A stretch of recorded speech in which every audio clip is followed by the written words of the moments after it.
Hello students, welcome back to my channel chemistry and more. So আজকে আমরা start করব isomerism. Isomerism হচ্ছে organic কেমিস্ট্রির একটা বেসিক টপিক এবং এটা ক্লাস 11 এর বেসিক অর্গানিক কেমিস্ট্রি চ্যাপ্টারের মধ্যে ইনক্লুডেড আছে এবং এখান থেকে প্রচুর কোয়েশ্চেন্স আছে। নিট, জেই, সিবিএসসি বোর্ড, আইসিএসসি বোর্ড এবং ওয়েস্ট বেঙ্গল বোর্ডে। তো এটা একটা বেসিক কনসেপ্ট এবং এটা খুবই একটা ইম্পর্টেন্ট কনসেপ্ট এবং এই কনসেপ্টটা ক্লিয়ার থাকা খুবই দরকার। তো সেক্ষেত্রে চলো স্টার্ট করা যাক। আইসোমারিজম, ফার্স্টে আমরা স্টার্ট করছি আইসোমারিজম। ফার্স্টে আমাদেরকে জানতে হবে আইসোমারিজমটা কি।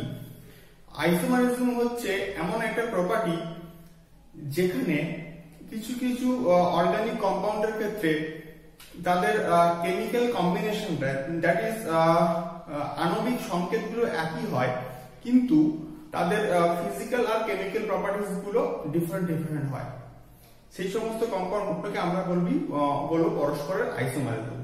তাহলে তাদের আণবিক সংকেত গুলো একই হবে, কিন্তু তাদের ফিজিক্যাল আর কেমিক্যাল প্রপার্টিজ গুলো ডিফারেন্ট হবে, তাদেরকে আমরা বলবো আইসোমারিজম। সো আমরা ফার্স্টে পড়বো স্ট্রাকচারাল আইসোমারিজম, গঠনগত সমবায়বতা, that is structural isomerism.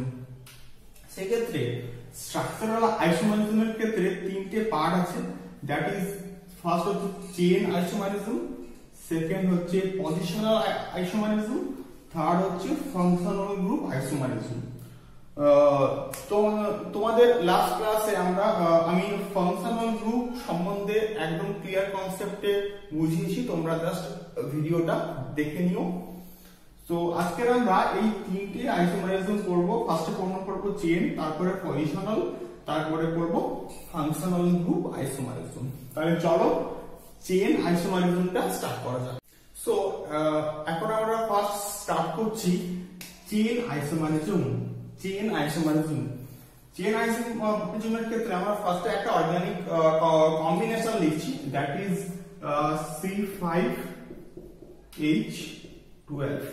C5H12। এই কম্বিনেশনটাতে কার্বন আছে 5টা এবং হাইড্রোজেন আছে 12টা। তো সেক্ষেত্রে এই কম্বিনেশন দিয়ে আমাদের কত রকমের কম্পাউন্ড তৈরি করা যায় আমাদেরকে সেটা ফার্স্টে করতে হবে। ফার্স্টে আমরা যে কম্পাউন্ডটা করছি সেটা হচ্ছে আমাদেরকে কার্বন আছে 5টা, আমাদের 5টা কার্বন লাগবে। সেক্ষেত্রে আমরা এরকম করে লিখতে পারি 1 2 3 4 5, 5টা কার্বন আছে। প্রতিটা কার্বনের আমাদেরকে ভ্যালেন্সি মেকআপ করতে হবে। ভ্যালেন্সি মেকআপ করার জন্য আমরা ফার্স্টে এখানে H3 দিতে হবে, এখানে H3 দিতে হবে। তারপরে এটার কার্বনের ভ্যালেন্সি মেকআপ করে একটা এখানে বন্ড দিলাম, একটা বন্ড দিলাম। এই মাঝখানের কার্বনগুলোতে একটা করে বন্ড থাকবে, একটা করে বন্ড থাকবে। সেক্ষেত্রে এখানে আমরা যদি H2 দিই, H2 দেখো 5টা কার্বনের সঙ্গে 1 2 3 4 5, 5টা কার্বনের সঙ্গে 3 3 6 7 8 9 10 11 12, 5টা কার্বনের সঙ্গে হচ্ছে হাইড্রোজেন 12টা আমার মিলছে। তো এইটা একটা কম্পাউন্ড আমরা তৈরি করতে পারি হচ্ছে C5H12 থেকে। সেকেন্ড যে কম্পাউন্ডটা তৈরি করতে পারি সেইটা হচ্ছে এইটা,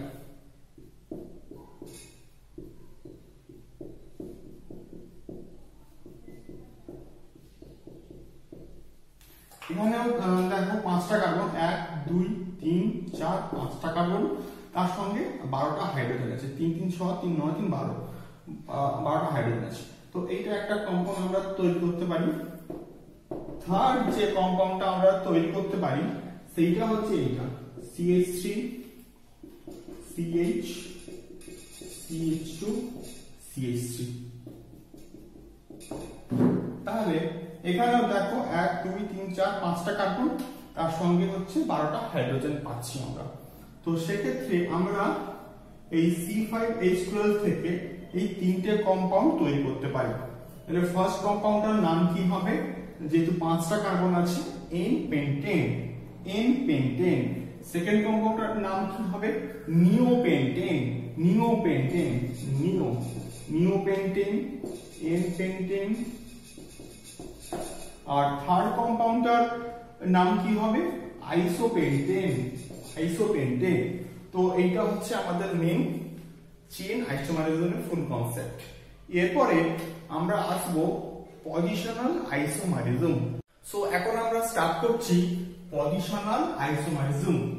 পজিশনাল আইসোমারিজমের ক্ষেত্রে আমরা অ্যারোমেটিক কম্পাউন্ড নেব। একটা অ্যারোমেটিক কম্পাউন্ড নিচ্ছি আমরা, দ্যাট ইজ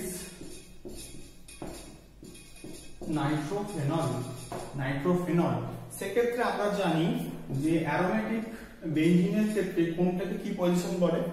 এই দুটো পজিশন হচ্ছে প্যারা পজিশন, এই দুটো হচ্ছে অর্থ, এই দুটো হচ্ছে মেটা। সো আমাদের এই পজিশন গুলোকে নিয়েই হচ্ছে কাজ করতে হবে। সেক্ষেত্রে আমরা যদি এই কম্পাউন্ডটাকে নিই, আমরা কি পাবো? আমরা তিনটে কম্পাউন্ড পাবো। সেক্ষেত্রে ফার্স্ট যে কম্পাউন্ডটা পাবো সেটা হচ্ছে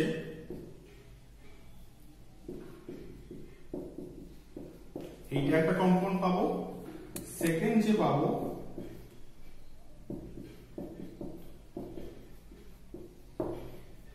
এইটা একটা পাবো। থার্ড যে পাবো এইটা একটা পাবো। তো এই ফার্স্ট কম্পাউন্ডটা হচ্ছে দেখো মেটা অর্থ পজিশনে আছে, সেকেন্ডটা হচ্ছে মেটা পজিশনে আছে, থার্ডটা হচ্ছে প্যারা পজিশনে আছে।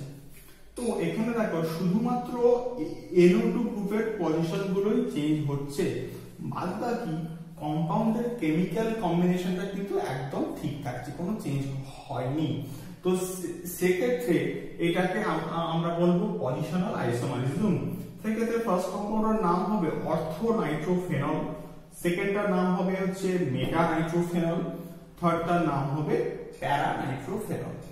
আশা করছি পজিশনাল আইসোমারিজমের কনসেপ্টটা ক্লিয়ার হয়েছে, একদম সোজা কনসেপ্ট।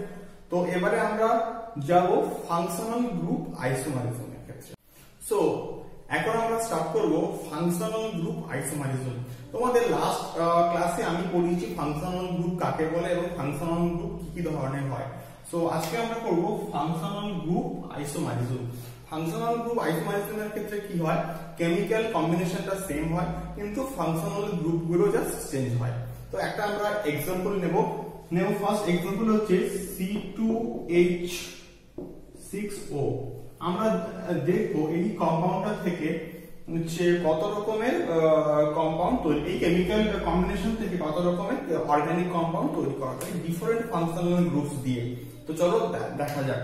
ফার্স্টে আমরা যে কম্পাউন্ডটা লিখবো সেটা হচ্ছে CH3CH2OH। এখানে দেখো দুটো কার্বন আছে, 6টা হাইড্রোজেন আছে, 3 2 5 1 6 আর একটা অক্সিজেন আছে নিচে।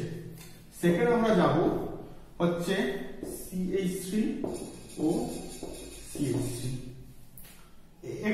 এখানে দেখো দুটো কার্বন। সো ফার্স্ট কম্পাউন্ডে যে বন্ডটা কাজ করছে হচ্ছে অ্যালকোহল, সেকেন্ডটাই হচ্ছে কাজ করছে ether. So different functional group দিয়ে সেম কম্বিনেশনে আমরা দুটো কম্পাউন্ড পাচ্ছি। তো এইটা হচ্ছে আমাদের ফাংশনাল গ্রুপ আইসোমারিজম। আশা করছি তোমাদের স্ট্রাকচারাল আইসোমারিজম পুরোটা ক্লিয়ার হয়েছে। সো দেখা হচ্ছে পরের ভিডিওতে। তোমরা যারা আমার চ্যানেলে নতুন তারা এখনই সাবস্ক্রাইব করো নতুন নতুন অর্গানিক কেমিস্ট্রি এবং পুরো কেমিস্ট্রি, ফিজিক্যাল কেমিস্ট্রি ভিডিওগুলো দেখার জন্য। দেখা হচ্ছে পরের ভিডিওতে। Thank you.